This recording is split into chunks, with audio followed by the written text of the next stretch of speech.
Welcome to Carlo and Bob, the best show in town, where generations square off as a millennial and a baby boomer discuss the latest topics and headlines with a focus on financial literacy and retirement planning. Alright, folks, in tonight's show, we will start with our headline, which will be the $1.5 billion Powerball drawing, which goes off today. Then we'll talk about the stock market, which is down, the S&P 500 down to 1890. And we'll ask ourselves, what is a market correction? What is a bear market? What is a market crash? And how do I react during all those downturns in the stock market? And then finally, we'll close and talk about music a little bit. David Bowie passed away this past week at the age 69, and we'll talk about his music and millennial music versus the baby boomer music. So we hope you enjoy our show. Hello, everybody, and welcome back to the Bob and Carlo Show. Bob, the baby boomer, Carlo, the millennial. It's a new year, Bob. How you doing? Happy New Year, Carlo. Great to see you again. Last time I saw you was the 31st. Took a week off, and we're back into a thing. I think this is going to be another great show. Well, let's get started. All right, let's do it. Headlines. What's our headline today? We got a Powerball worth probably, or estimated to about $1.5 billion currently up for grabs. $1.5 billion? Wowzers. I don't know how it compounds that quickly or how it adds that much traction that quickly. It was at $300 like 2 weeks ago. I guess they draw it every other 2 days, or I don't know how that works. Twice a week, every Wednesday and Saturday. Well, then I can see how that goes if it every just keeps Wednesday and Saturday, and it's a kind of a mania at this point. People are going crazy.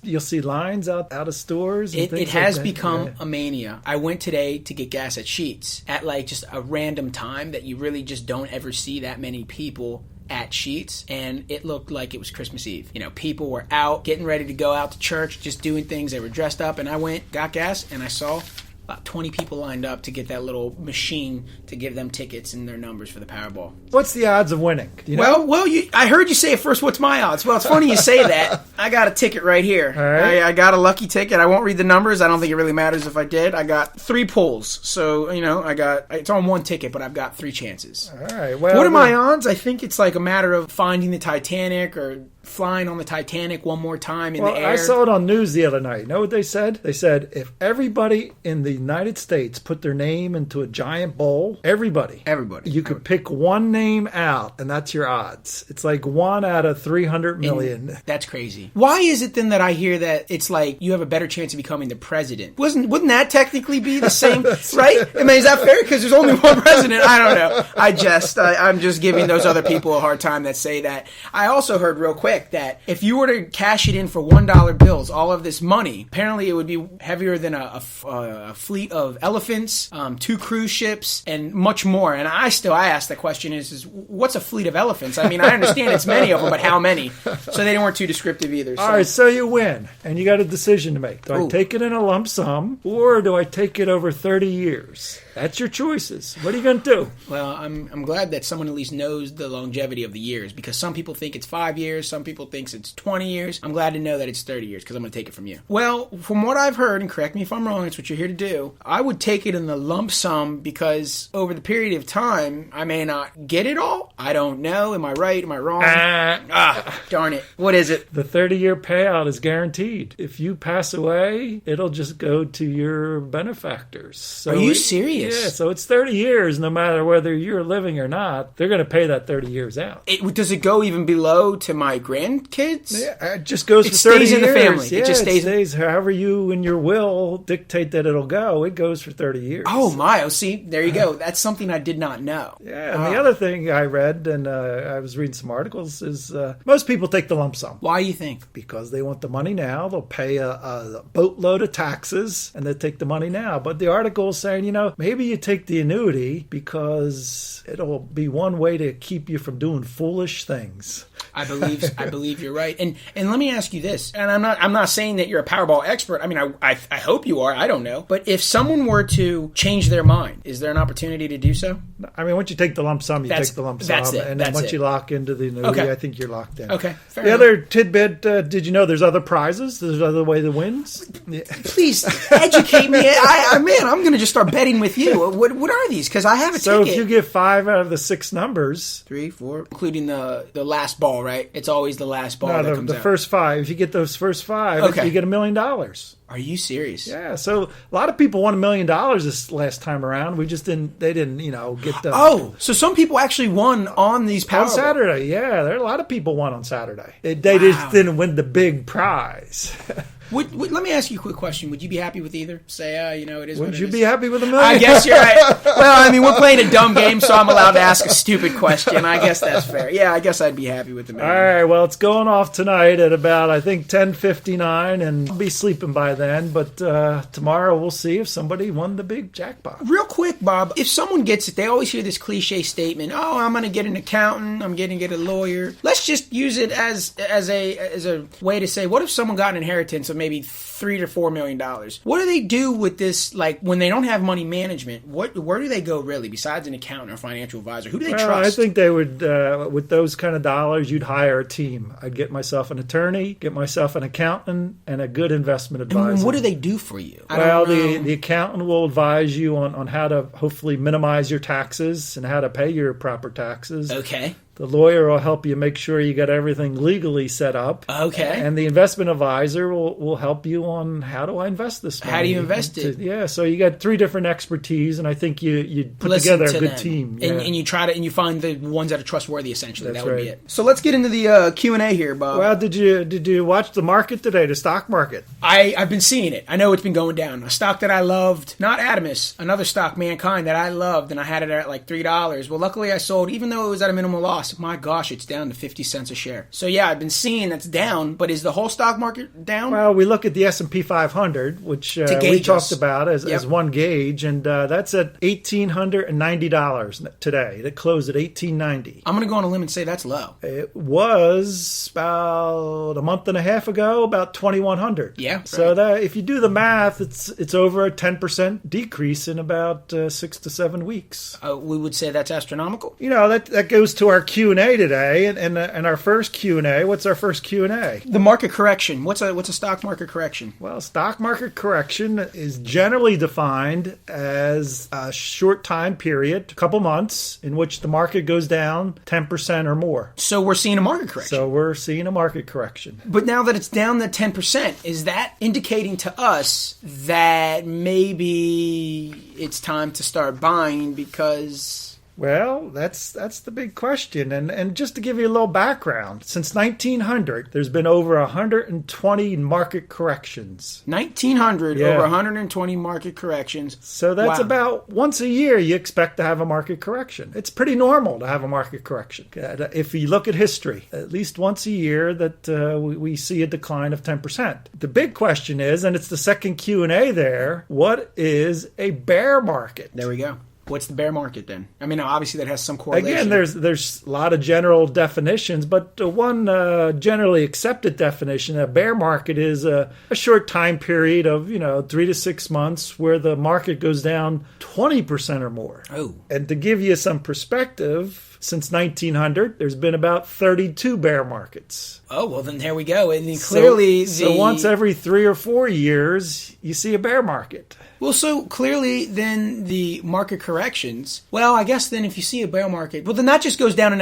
extra 10% then. Yeah, and that goes to your earlier question. Is this just a correction or is it the first step down of a bear market? And it's one every 4 years, you would think. And if we had this crystal ball, that perfect crystal ball, I could tell you today that, it's going to go back up. Or I could tell you, this is just the start of a bear market. Another amount going maybe down to 17, 16, 1,500. Yep. And if any of us had that perfect crystal ball, sure, we wouldn't be working or going to school because we'd make millions because we knew what the market was going to do. And that's what leads me into saying, well, let's use the Bob crystal ball, though. And that's your mind, your brain. So, I mean, I would come over here right now, but I'm not going to. It'd be totally inappropriate. But I'll put my hands on your head and say, listen, what would you do anyway? What's the pragmatic thing to do with the market correction happening currently and then having Bob Mrazek in front of me and to other people out there? Well, let's take some perspective perspective. Okay. Remember I said a bear market happens every 3 or 4 years on average. Okay. You know when our last bear market was? You're getting some good stuff here. I don't know. I could say yesterday, and I feel like I'd be close. I don't know. When was it? I don't have the data. Well, no, I do have the data here. The last bear market was in 2008. Remember when we had the Great Recession and we had the market the housing bubble and all that good stuff. So it's really been 6 or 7 years since we've had a bear market. And so it is waiting to just go. So it seems like I don't know my crystal ball, I don't have a perfect crystal ball, but it seems like it's waiting to go into the woods and find its sister or brother up in the mountains of our house. So yeah, you're right. It's going to go find the other bears.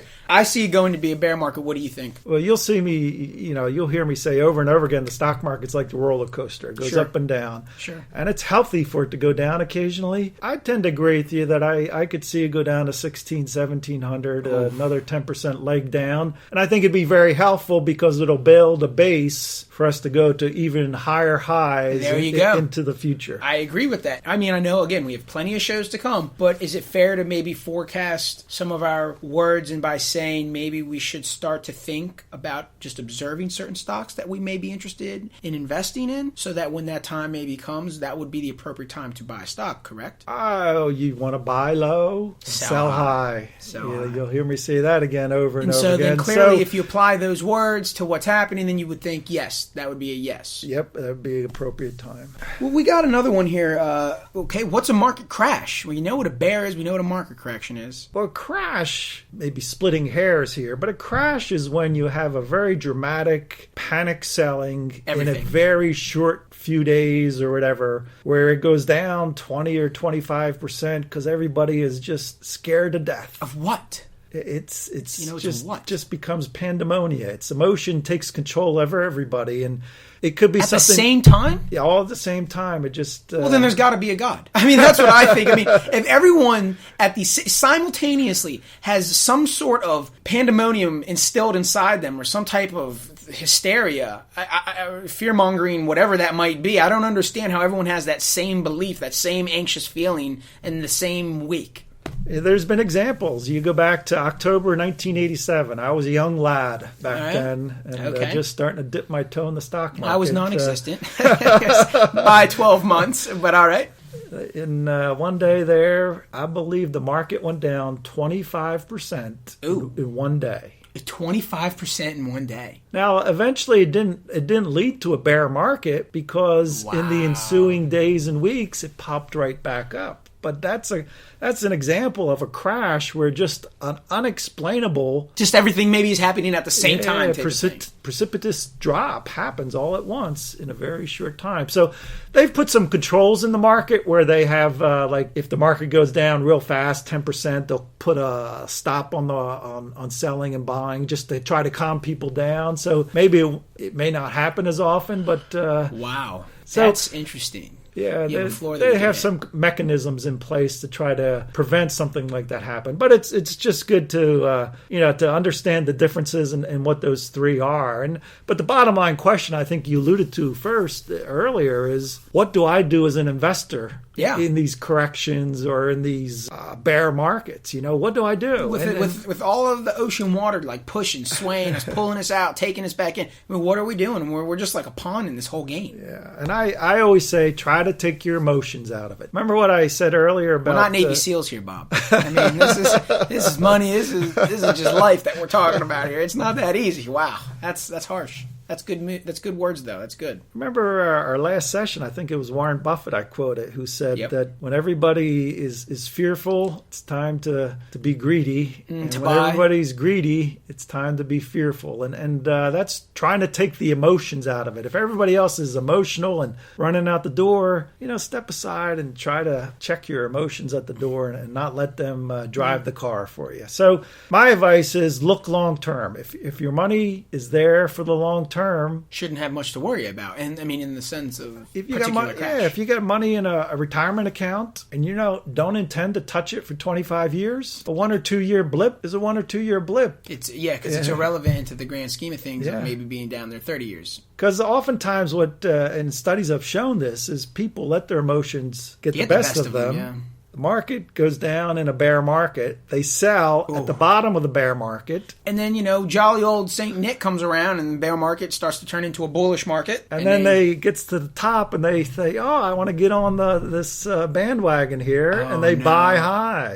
And then it probably goes down again. No, Joe, I hope that doesn't happen to whoever's out there. Does that happen to that? I mean, I guess that happens a lot. I mean, we're all humans. It's our nature. Oh, man. It's like they're on tilt. Yeah. They got to get off tilt. They need to recalibrate.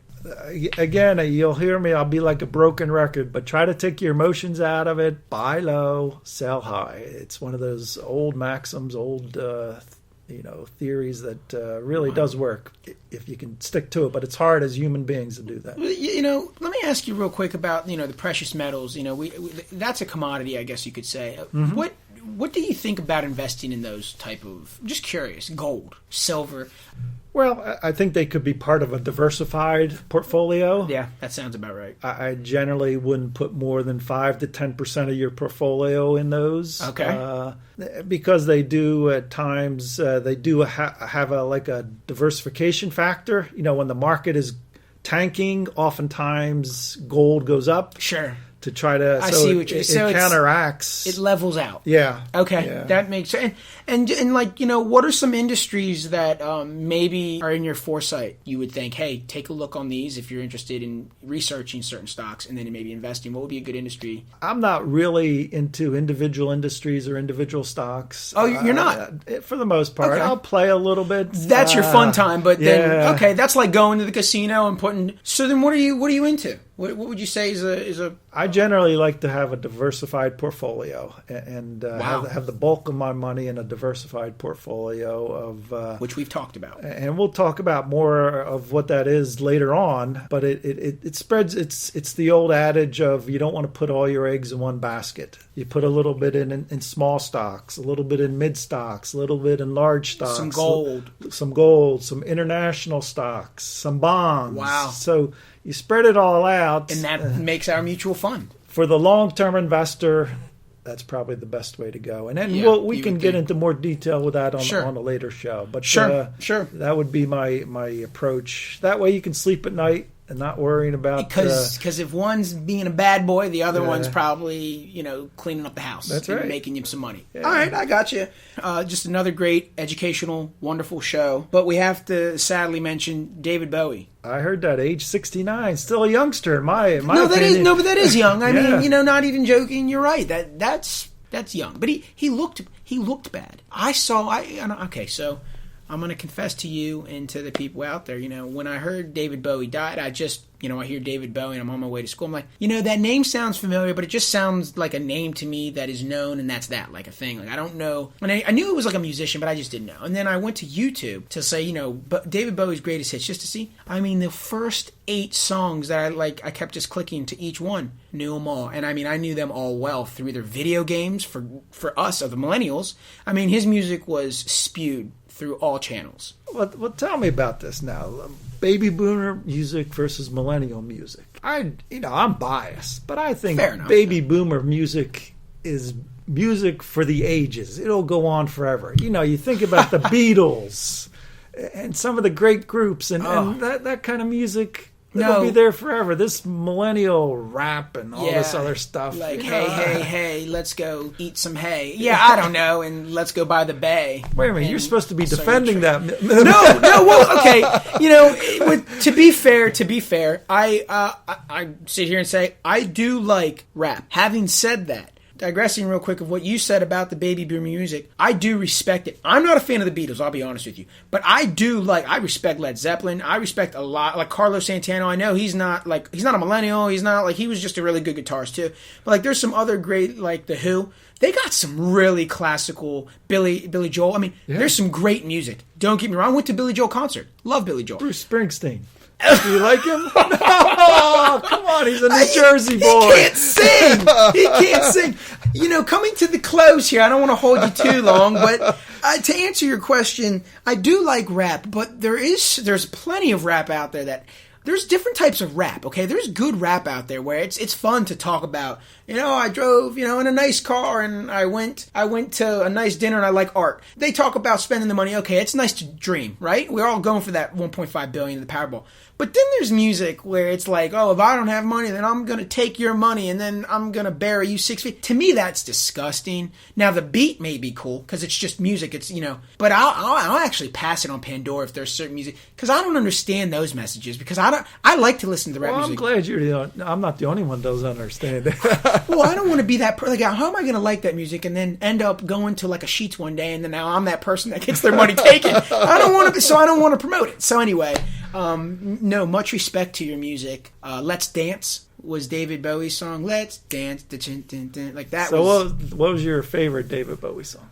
It was the one that Vanilla Ice took. That was a cool one. He was a part of that with Queen. The Vanilla Ice took that and Ice babied it. Is that right? Yeah, but no, he Under Pressure. Didn't David Bowie do Under Pressure? Could be. Oh, wait, you Oh, this is great. I love it. I mean, we could just hang out off the record. I go back, and I don't even know if this is one of his songs, but I always remember the song Ground Control to Major Tom. Okay. Now that was David Bowie, wasn't it? No, that's a great song. I think that's, what's their name? Dark Side of the Moon. That's Pink Floyd. No, I bet you it's David Bowie. I wish we had a caller right now.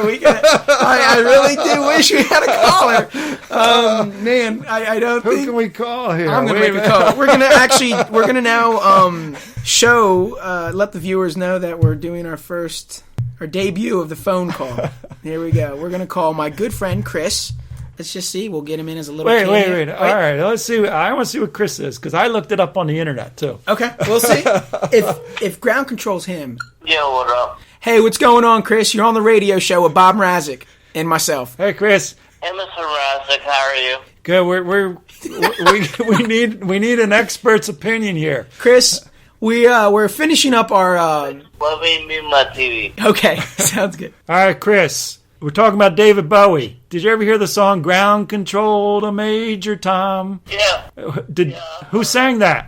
David Bowie. Oh, I thought it was Pink Floyd. No, it's not Pink Floyd. Oh my God, that's another one. That's what the internet says too. Chris. And I and the internet agree, Chris. Thanks. Gosh. Chris, what do you think of rap, real quick? I'm not much of a fan of it. I like some rap, but yeah. All right. Anything lately that I can't recall. Yeah, well, that was our last segment of the financial show, one of our many good shows. But no, we needed someone to, cut the tiebreaker. And clearly, I don't even think it was a tiebreaker. I was already wrong in the first place. So thank you, Chris. All right, thanks, Chris. You're welcome. All right. Glad I could clear that up. Always. I'll see you later. Everyone, there you have it. I'm wrong again. And Bob Mrazek continues to stay the champ of just everything on this show. There you have it. Just to show my age, I was a senior or junior in high school when that song came out. Oh, my God. Look it up, see when it came out, and you guys can all tell how old I am now. It's amazing. And then now you have that wisdom. Now they can really put it to something. Okay, yeah, he really has wisdom. He's that age. All right, thanks, everybody, for tuning in. Bob, always a pleasure. Same here, Carlo. Great. Until next week. Yes, we'll sir. see you. See ya. Good night.